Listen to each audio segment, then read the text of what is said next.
کو مستفیض فرمائیں۔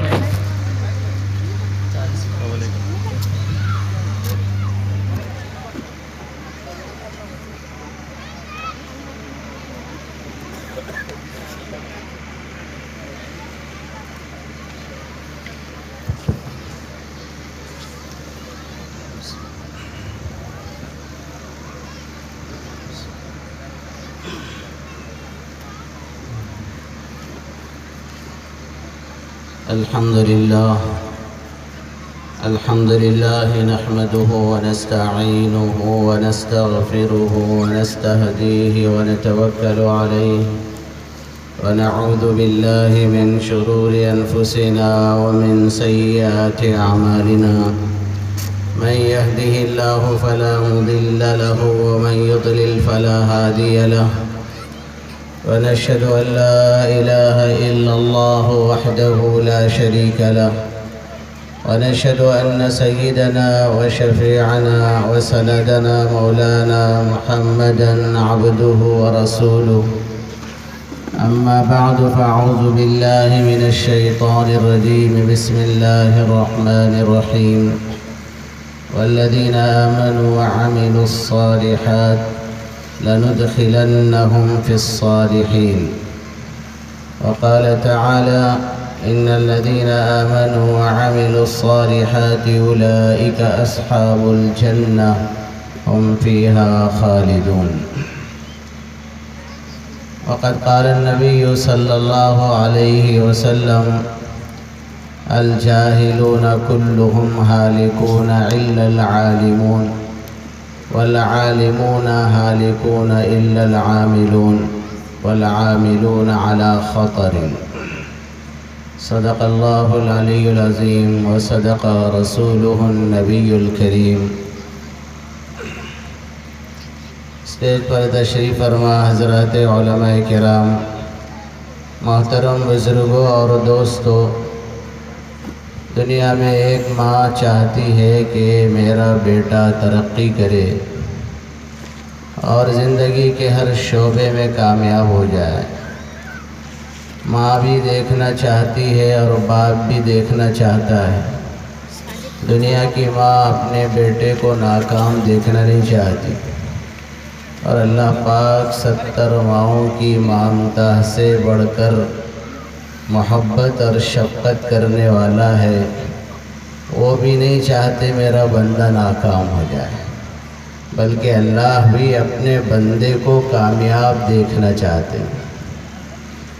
اب اس کامیابی کے راستے کو اختیار کیسے کیا جائے، اس کے لیے اللہ پاک نے انبیاء کرام علیہ نبینا علیہ السلام کی مبارک زندگی کے ذریعے وہ کامیابی کا راستہ سمجھایا گیا۔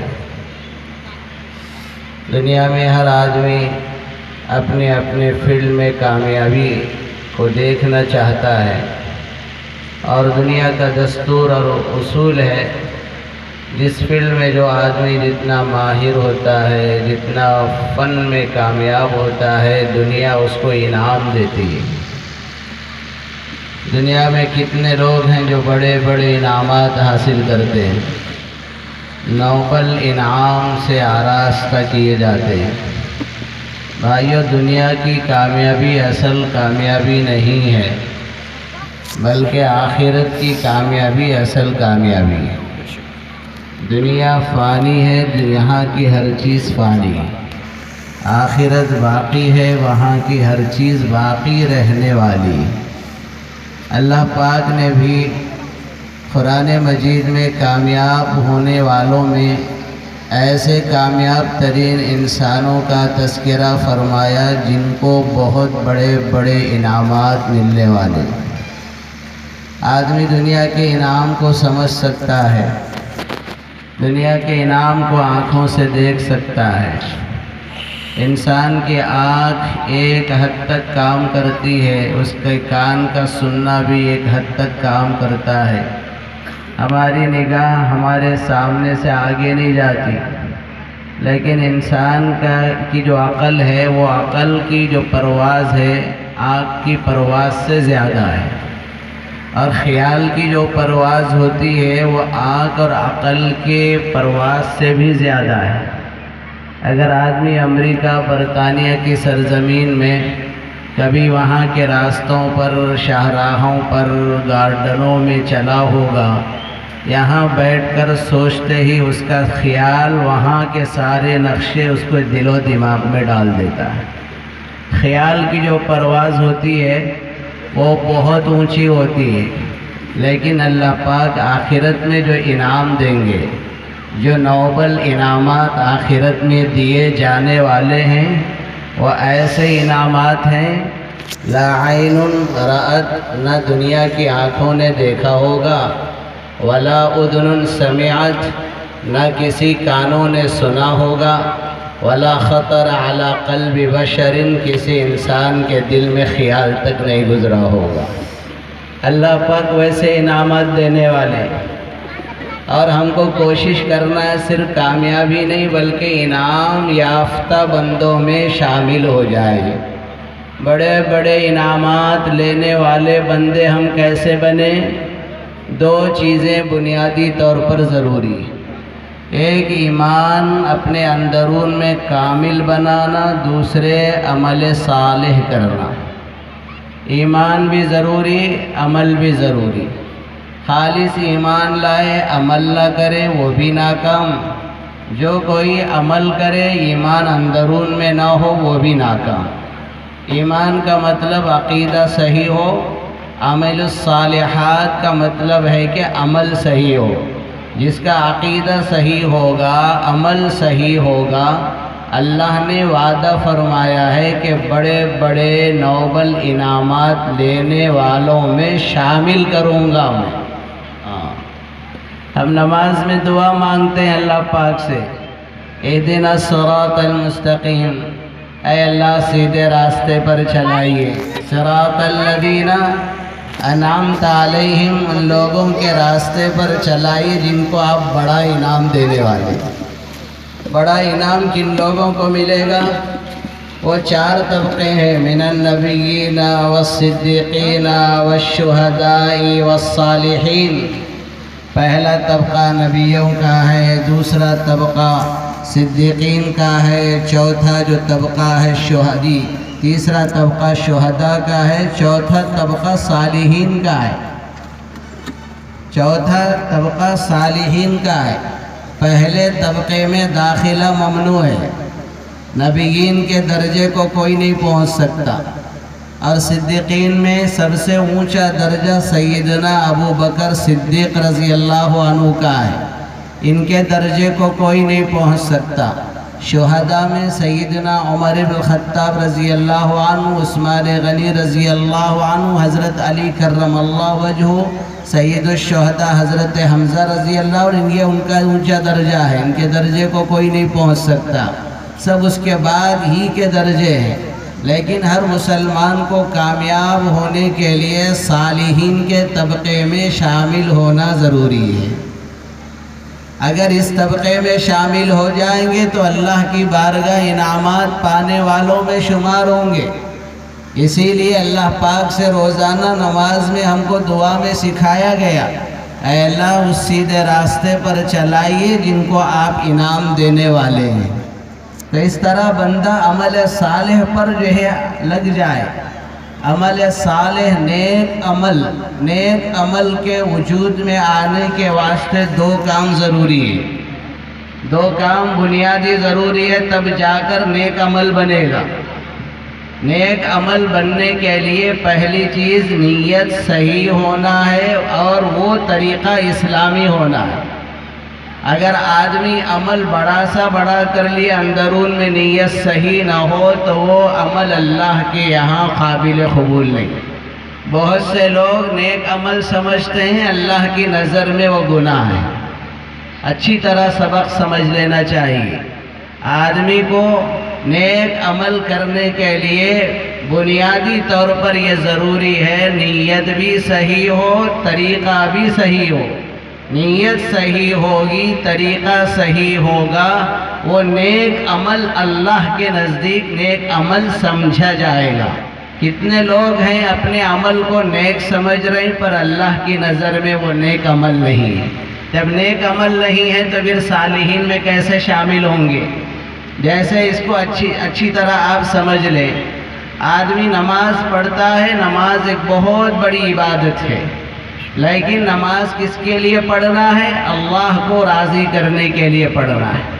اگر آدمی نماز اس جذبے سے پڑھ رہا ہے کہ دنیا مجھے نمازی کہے اور دنیا مجھے نمازی جانے، جیسے ایک نوجوان مسجد میں نظر آتا ہے، پوچھا گیا کیا بھائی بہت دن کے بعد تم مسجد میں نظر آ رہے ہو، کیا بات ہے؟ نوجوان کہتا ہے کہ بات دراصل یہ ہے، میرا رشتہ طے ہو رہا ہے، لڑکی والے مسجد میں آ کے وہ لڑکے سے ملنے والے ہیں، بچہ نمازی ہے دیکھنا ہے، تو وہ لڑکی والے آ رہے ہیں، اس لیے میں مسجد کو آیا ہوں نماز پڑھنے کے واسطے۔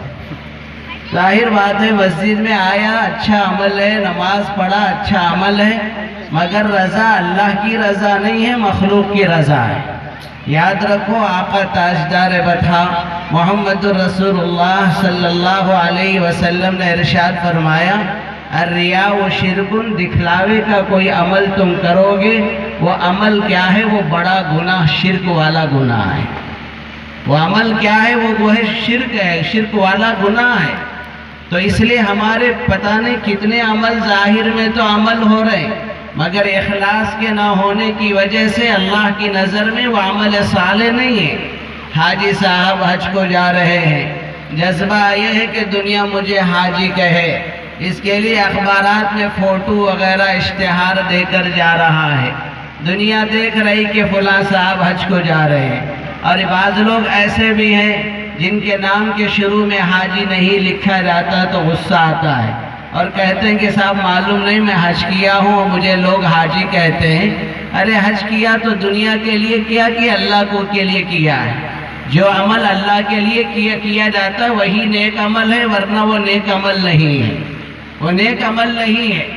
ایسے صبح شام تک پتہ نہیں کتنے کام ہم کر رہے ہیں جس میں نیت صحیح نہیں ہے، عمل تو بظاہر صحیح نظر آتا ہے۔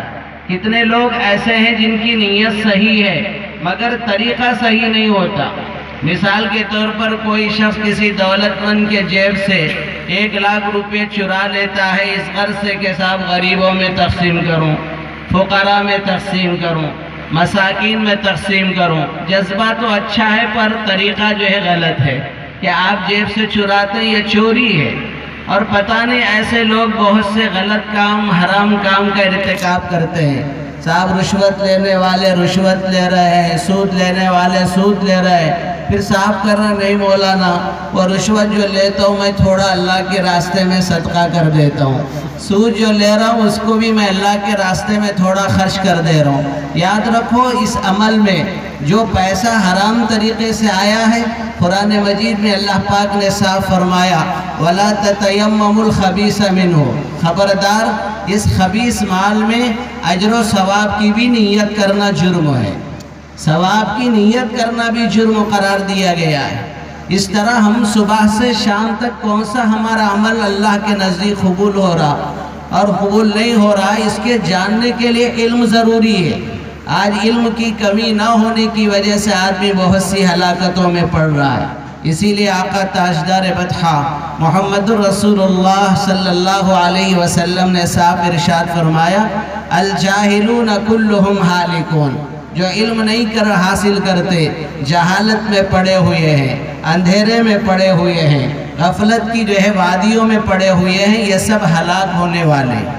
الا العالمون، وہ لوگ ہلاکت سے بچے ہوئے ہیں جن کی زندگیوں میں علم ہے، جو علم کو ان کو حاصل ہے، جن کو علم توحید حاصل ہے، علم الایمان حاصل ہے، علم رسالت حاصل ہے، علم آخرت حاصل ہے، قبر نشر کی زندگی جن کو حاصل ہے۔ اس طرح علم کا حاصل کرنا ضروری ہے۔ فرائض کا وجود علم کے بغیر نہیں ہوتا۔ آپ کی نماز بغیر نیت کے ادا نہیں ہوتی، نیت کا ہے، نیت ضروری ہے۔ بعض اعمال ایسے ہیں جس کے لیے نیت ضروری نہیں ہے، بغیر نیت کے بھی عمل وجود میں آ جاتا ہے۔ نماز، روزہ، زکوٰۃ، حج اور اعتکاف کرنا ہے اور نظر اللہ کے لیے منت ماننا ہے، یہ وہ اعمال ہیں جس کے لیے نیت ضروری ہے۔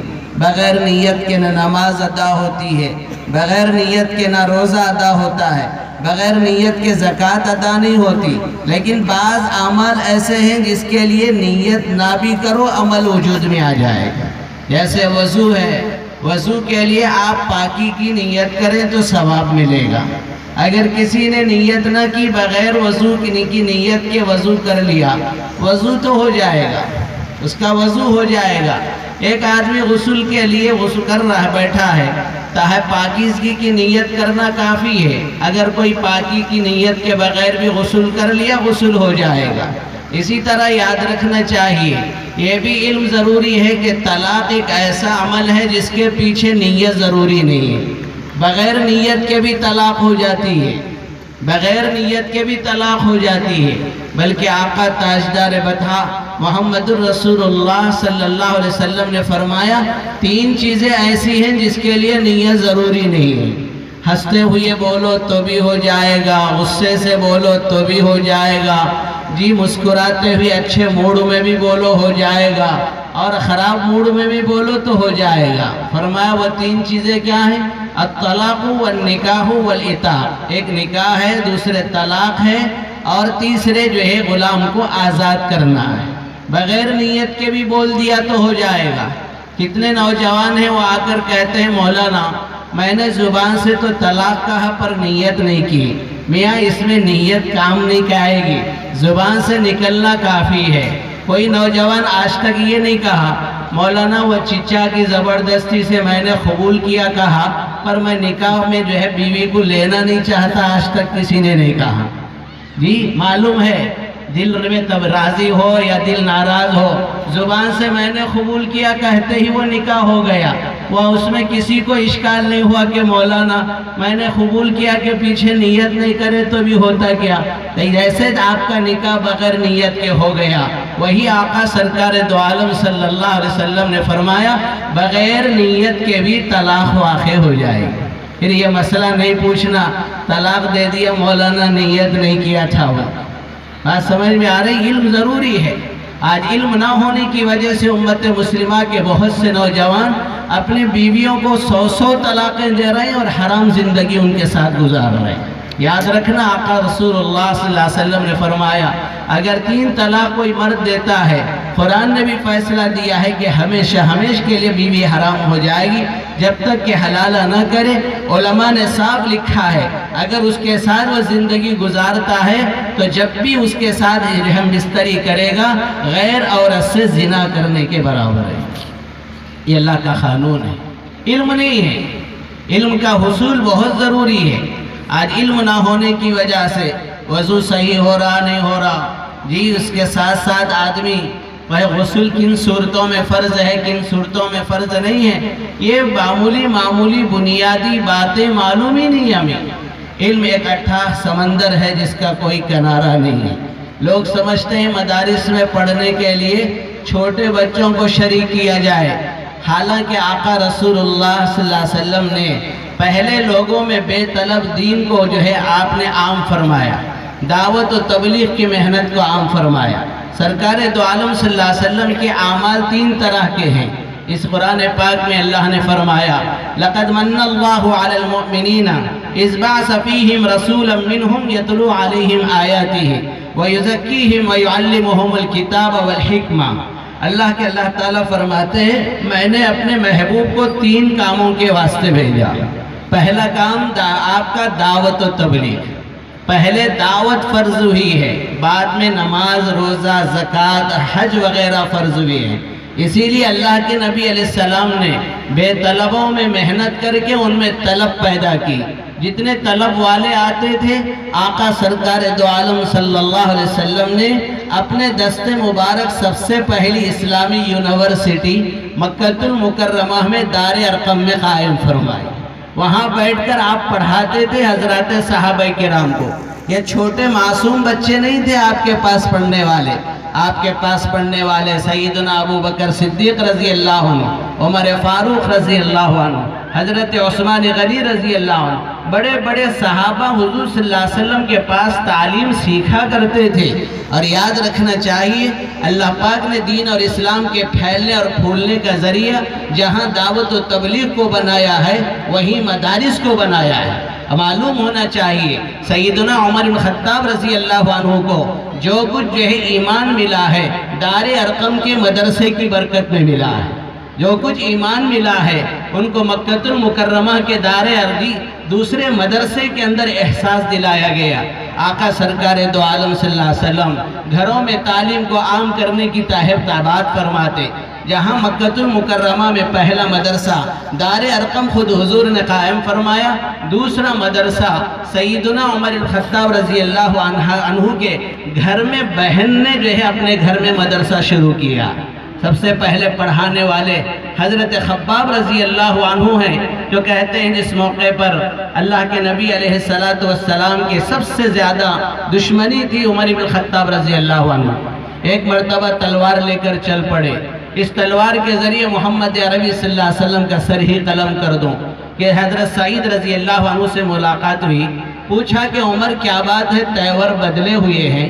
کہا میں اس لیے جا رہا ہوں کہ اس تلوار کے ذریعے محمد صلی اللہ علیہ وسلم کا قلع کما کر دوں۔ کہا کہ تمہیں بنو ہاشم کے لوگ چھوڑ دیں گے؟ فرمایا کہ لگتا ہے تو بھی بددین ہو گیا، سب سے پہلے میں تجھے نمٹا دوں۔ وہ بڑے شریف تھے، کہا عمر دوسروں پہ کیا تلوار اٹھانے کی بات کر رہے ہو، اپنے بہن اور بہنوئی کی خبر لو، وہ پہلے اسلام میں داخل ہو چکے ہیں۔ یہ سننا تھا، تن بدن میں آگ لگ گئی۔ سیدھے تلوار لیے گھر کی طرف چل پڑے اور جا کر گھر میں بہن کا دروازے کو دستک دی۔ اندرون کیا ہے، مدرسہ چل رہا تھا، قرآن سیکھنے والے حضرت عمر بن خطاب رضی اللہ عنہ کے بہن بھی تھے، بہنوئی بھی تھے۔ جو ہی قوت سے دروازہ مارا، بہن سمجھ گئی ہو نہ ہو یہ جلال کی مار عمر ہی مار سکتا ہے۔ دروازہ کھولا تو سیدنا عمر بن خطاب رضی اللہ عنہ تھے۔ پوچھا کیا کر رہے تھے؟ سمجھ گئے کہ یہ لوگ قرآن پڑھ رہے ہیں۔ حضرت خباب رضی اللہ عنہ اندر چھپ گئے۔ بہن نے سمجھایا، سمجھ کر مارنا پیٹنا شروع کر دیا، اور یہاں تک کہ بہن کو اس قدر مارا کہ وہ خون سے منہ رسنے لگا۔ اور حضرت عمر رضی اللہ عنہ کی بہن تھی، وہ صورت حزادی زبان حال سے بتایا، اے عمر جس ماں کا تو نے دودھ پیا ہے میں نے بھی اسی ماں کا دودھ پیا ہے، تو مارنے پر مصر ہے، میں دین پر قائم ہونے میں مصر ہوں۔ یہ کہتے ہی اس موقع پر حضرت عمر رضی اللہ عنہ کے دل میں خیال آیا، آخر بہن ہے، جس ماں کا دودھ اس نے بھی پیا ہے میں نے بھی پیا ہے، میں نے خامخواہ ہاتھ اٹھا کر مار دیا، میری بہن کے منہ سے خون رسنے لگا۔ کہا وہ صحیفہ لاؤ میں دیکھنا چاہتا ہوں۔ بہن نے کہا عمر تو ناپاک ہے، تیرے ہاتھ اللہ کا کلام نہیں دیا جائے گا، تو غسل کر لے۔ تو غسل کرنے میں مشغول تھے۔ اللہ کی وہ کیسی نیک بندی تھی، کیسی دین کی تڑپ رکھنے والی بندی تھی، کیسے دعوت کا اس کے اندر مزاج تھا۔ ادھر حمام خانے میں بھیجنے کے بعد اللہ کی بارگاہ ہاتھ اٹھا کر دعا مانگی، مولا جسم کا دھلانا میرا کام ہے، دل کا دھونا تو آپ کا کام ہے۔ جو ہی غسل کیا غسل ظاہری اعتبار سے میل کچیل کا غسل نہیں تھا، یہ کفر کے اور شرک کے اندھیروں سے نکل کر اسلام کی روشنی میں آنے والا غسل تھا۔ جب صحیفہ لا کر رکھا گیا اور اس موقع پر حضرت خباب رضی اللہ عنہ نکل گئے اور انہوں نے سورہ طٰہٰ پڑھ کر سنائی، طٰہٰ ما انزلنا علیک القرآن لتشقى الا تذکرۃ لمن یشقى تنزیل لمن یخشى تنزیلا ممن خلق الارض والسماوات العلی۔ پڑھتے چلے گئے، اس آیت پر پہنچے جس میں اللہ فرما رہے ہیں اننی انا اللہ، بے شک میں ہی اللہ ہوں، لا الہ الا انا، میرے سوا کوئی معبود نہیں، فاعبدنی، تم میری بندگی کرو۔ یہ کہنا تھا عمر بن خطاب رضی اللہ عنہ کے دل پر ایک بجلی گری اور میرے دل میں خیال آیا میری بہن کتنی کامیاب ہے، وہ نبی کی غلامی اختیار کر کے کامیاب ہو گئی۔ بہن مجھے بھی نبی کی خدمت میں لے کر چل، میں کلمہ پڑھنا چاہتا ہوں۔ اللہ اکبر۔ عمر بن خطاب رضی اللہ عنہ نے ایک مدرسے میں قرآن سنا، دوسرے مدرسے میں ایمان لانے کے لیے دار ارقم کی طرف چل پڑے۔ اللہ کے نبی علیہ السلام سے کہا گیا یا رسول اللہ عمر آ رہے ہیں۔ اللہ کے نبی علیہ السلام اپنی جگہ سے اٹھے، فرمایا عمر آج سچے ارادے سے آیا ہے تو ٹھیک ہے، ورنہ ہم بھی جواب دیں گے۔ اللہ کے نبی علیہ السلام دروازے پر کھڑے ہو گئے، جو ہی عمر الخطاب رضی اللہ عنہ داخل ہو گئے، سیدھا اپنے سر مبارک کو سرکار کے گھٹنوں میں دیتے ہوئے اشہد ان لا الہ الا اللہ واشہد ان رسول اللہ کی صدا بلند کی۔ وہ عمر جو نبی کے سر پر قلم چلانے، تلوار چلانے کے لیے چل پڑے تھے، وہ تلوار سر پر کیا چلاتے، اپنے سر کو نبی کے قدموں میں دے دیا۔ یہ کہاں دیا؟ مدرسے کی برکت ہے، دار ارقم کی برکت سے اسلام ملا، وہاں کلمہ میں اسلام میں داخل ہو گئے، اور اگر نبی صلی اللہ علیہ وسلم صفہ اصحاب النبی قائم کر کے آپ نے باضابطہ دنیا والوں کو بتا دیا، یاد رکھو دین کے پھیلنے کے لیے جہاں اللہ کے گھر میں مسجد موجود ہے، جہاں پر ذکر کے حلقے ہیں، وہیں نبی نے تعلیم کے حلقے بھی قائم کر کے بتایا۔ یاد رکھو جب تعلیم کے ذریعے علم آئے گا، علم کے ذریعے حلال حرام کی تمیز ہوگی، علم کے ذریعے آخرت کی فکر ہوگی، علم کے ذریعے قبر کی تیاری انسان کرے گا، علم کے ذریعے اپنی رضا کی اللہ کی معرفت حاصل کرے گا۔ اس لیے حضور صلی اللہ علیہ وسلم نے خود فرمایا، میں جہاں داعی بن کر بھیجا گیا ہوں، وہیں میں سب سے زیادہ معلم بنا کر بھی بھیجا گیا۔ انما بعثت معلما لاتمم مکارم اخلاق، میں تمہارے درمیان میں معلم بنا کر بھیجا گیا ہوں تاکہ میں مکارم اخلاق کی تعلیم کو مکمل کروں۔ تیسرا کام تزکیہ کرنا ہے۔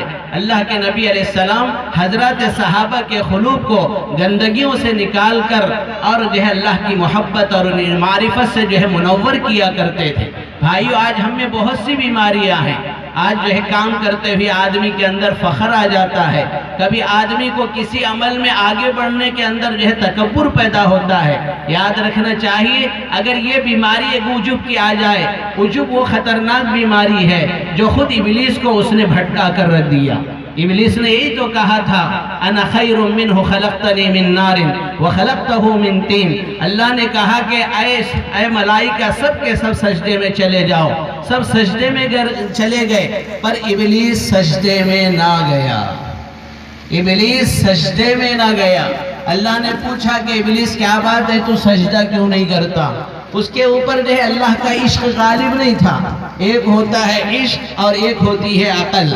جب آدمی میں عشق کا غلبہ ہوتا ہے تو عقل کو پیچھے ڈالتا ہے، اپنے معشوق کی بات کو مانتا ہے۔ جب آدمی کے اندر عشق نہیں ہوتا، عقل ہوتی ہے تو عقل کے ذریعے سے بہت سی شیطانی باتیں کرتا ہے۔ آج بھی بہت سے لوگ ہمارے درمیان موجود ہیں، صاحب یہ کہتے ہیں کہ صاحب اسلام اتنی تنگ نظری نہیں ہے کہ سود حرام ہو جائے، اسلام اتنا تنگ نظر نہیں ہے کہ جو رشوت حرام ہو جائے، ایسا نہیں ہونا چاہیے اسلام میں۔ ایسی باتیں کرنے والا گویا عقل سے کام لیتا ہے۔ یاد رکھو ایمان اسلام کا تقاضا آمنا وسلمنا ہے، اپنے کو جھکا دینا ہے، اپنے کو اللہ اس کے رسول صلی اللہ علیہ وسلم کے سامنے جو ہے اپنے کو زیر کر دینے کا نام ہے۔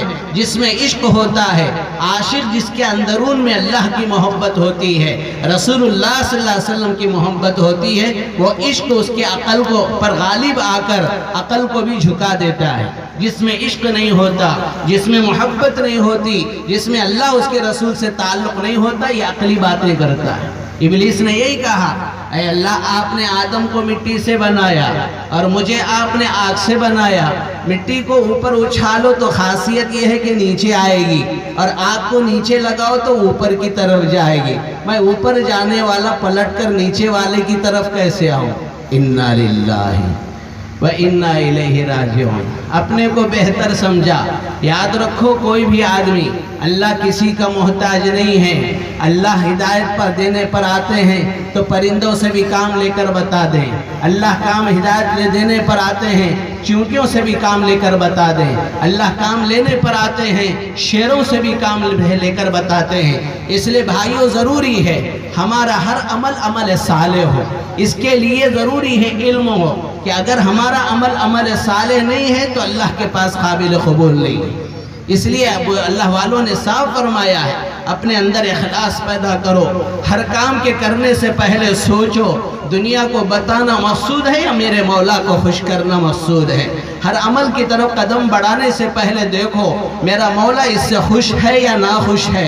اگر مولا ناخوش ہے تو چھوڑ دو اس کو جو ہے، اور مخلوق کی خوشی میں آپ کوئی کام مت کرو، یہ سارا کام شرک میں چلا جائے گا، اللہ کی رضا میں نہیں جائے گا۔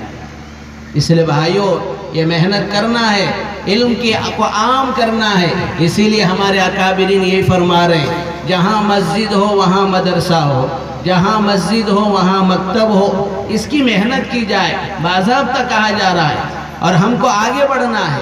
قرآن بہت بڑی عبادت ہے، قرآن کی تلاوت اللہ کو بہت زیادہ پسندیدہ ہے۔ جو آدمی قرآن پاک کی کثرت سے تلاوت کرتا ہے اس کا دل گناہوں سے دھلتا ہے، ذکر سے جو ہے گناہوں سے دل جو ہے دھل جاتا ہے، ذکر کے ذریعے جو ہے دل کی گندگیاں نکل جاتی ہیں، ایسے قرآن پاک کی مستقل تلاوت کے ذریعے۔ اسی لیے حضرت مولانا الیاس صاحب رحمۃ اللہ علیہ، حضرت مولانا یوسفزئی رحمۃ اللہ علیہ باضابطہ نصیحت کرتے ہیں، تہجد کے وقت میں اللہ پاک اپنے بندوں کی طرف متوجہ ہوتے ہیں، اور ان کی جو ہے اللہ کی محبت لینے کے لیے ضروری ہے روزانہ قرآن پاک دیکھ کر تجوید کے ساتھ تلاوت کرو۔ اللہ کے ایک کلام اس طرح تلاوت کرو کانوں کے راستے سے دل کے اندر اتر رہا ہو اور دل کی گندگیاں دھل رہی ہوں۔ بھائیو یہ ذکر نہیں ہے آج اللہ کے کلام کی تلاوت نہ ہونے کی وجہ سے ہمارے نفس گندے ہو چکے ہیں، اور ہم کو بڑی فکر ہوتی ہے، گھر کے کپڑے میلے ہو گئے ہیں تو فوراً بدلتے ہیں، جسم کے کپڑے میلے ہو گئے تو بے چین ہو جاتے ہیں، گھر کے پردوں کے اوپر میل کچیل پڑا ہے تو بے چین ہو جاتے ہیں۔ روزانہ گھروں میں ٹائلٹ صبح سے شام تک صاف کرنے کی بڑی فکر ہوتی ہے، لیکن اگر صاف کرنے کا خیال نہیں آتا تو دل کو پاک کرنے کا خیال نہیں آتا۔ وہ دل جس کو اللہ پاک صاف لانے کے لیے کہہ رہے ہیں، صاف کہا گیا یوم لا ينفع مال ولا بنون، جس دن نہ مال کام آئے گا نہ اولاد کام آئے گی، الا من اتى اللہ بقلب سلیم، وہی کامیاب ہوگا جو ایسا دل لے کر آئے جو گناہوں سے پاک صاف ہو۔ اس لیے آج عزم کر لو انشاءاللہ موت تک ہم قرآن کی تعلیم سیکھتے رہیں گے، قرآن کی تلاوت کرتے رہیں گے، اہل اللہ اور علماء ربانیین سے تجوید کے ساتھ قرآن پاک پڑھنے کی عادت ڈالیں گے۔ یاد رکھو آدمی جتنی بھی دین کی محنت کرے جب تک اس کے اندر تہجد کے انوارات نہ ہوں، قرآن کی تلاوت کے انوارات نہ ہوں، اور ذکر اللہ کے انوارات قلب کے اندر نہ ہوں، بعض بزرگوں نے فرمایا یہ تبلیغ کے لیے محنت کرنا آوارہ گردی کرنے کے برابر ہے۔ اکابرین کا قول نقل کر رہا ہوں میں۔ اس لیے بھائیو اپنے نفس کے تزکیے کی فکر کرو، روزانہ ذکر کے اندر اہتمام سے لگو، اور قرآن پاک کی تلاوت کو لازم سمجھو۔ اسی لیے ہمارے اکابرین قرآن کی تلاوت کرتے تھے۔ حضرات صحابہ کرام جس میدان میں بھی دعوت میں ختم رکھتے تھے اللہ پاک کامیابیاں اس لیے دیتے تھے، ان کے دلوں میں انوارات کی وہ برکتیں ہوتی، جہاں بھی لوگ جاتے تھے تو ہیبت سے کانپ اٹھتے تھے۔ آج ہمارے اندرون میں صرف دعوت کے الفاظ، نیکی کے الفاظ اور اسی طرح خیر کے الفاظ رہ گئے ہیں، لیکن ہمارے اندرون میں وہ طاقت جو ہے نہیں ہے انوارات کی جو انوارات کی ضرورت ہے۔ اس لیے قرآن کی تلاوت کو لازم سمجھو۔ حضرات صحابہ کرام میں ہر صحابی کا حال یہ تھا، روزانہ ایک منزل تہجد میں پڑھتے تھے۔ 7 منزلیں ہیں، فمی بشوق جس کا جو ہے جملہ جو ہے مرکبہ جملہ ہے، اس کے معنی ہے ہر تہجد میں ایک منزل، 7 منزل